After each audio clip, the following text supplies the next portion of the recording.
ఓహో తాపత్రయ పడిపోతే ఎవడూ పట్టించుకోడు. కొడుకు ఆరోగ్యం గురించి వాడు చెడు తిరుగులు తిరుగుతున్నాడు, దాని గురించి తల్లిదండ్రులు వెర్రి తాపత్రయం పడిపోతుంటే వాడు ఏమనుకుంటాడంటే పట్టించుకోడు. పైగా అది ఒక రకమైన బ్లాక్మెయిలింగ్ ధోరణిలో మాట్లాడతాడు. మంచిది, నువ్వు చెడిపోతే నీకే ఎక్కువ నష్టం, ముందు ఆలోచించుకో, నాకు కాదు.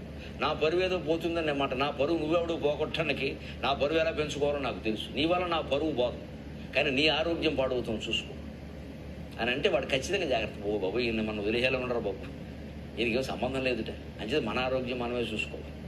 ఎందుకంటే నువ్వు ఇలా చేయడం వల్ల నా పరువు పోతుంది, 10 మంది నా దగ్గరికి వచ్చి మీ వాడు ఇలా అంటున్నారంటే ఆయన వాడు ఏమనుకుంటాడంటే వెంటనే కొడుకైనా సరే ఓ ఈయన్ని బాధ పెట్టాలంటే ఇది ఒక ఉపాయమైన పరువు పోయే పనులు కొన్ని చేయాలి, నేను కావాలని చేస్తాను.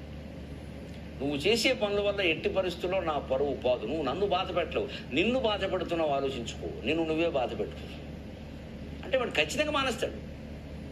ఆ విషయం మనం స్పష్టంగా చెప్పాలి, అదే ధోరణితో ఉండాలి. నీకు వైద్యం చేయించాలి కాబట్టి చేయిస్తున్నాం, అంతేగాని మాకు నీ మీద ఏం ప్రత్యేకమైన ప్రేమ లేదు, ఇది మా కర్తవ్యం కాబట్టి చేస్తున్నాం. రోడ్డు మీద ఉంటే నీ పరిస్థితి ఏంటో ఆలోచించుకో అంటే ఒక్కసారి ఆలోచించుకుంటే మరోసారి చేయడు. ఈ భావన కలిగేలా మన మాటలు ఉండాలి అంటే మనం ఎంత గట్టిగా ఉండాలి, ప్రపంచమంతా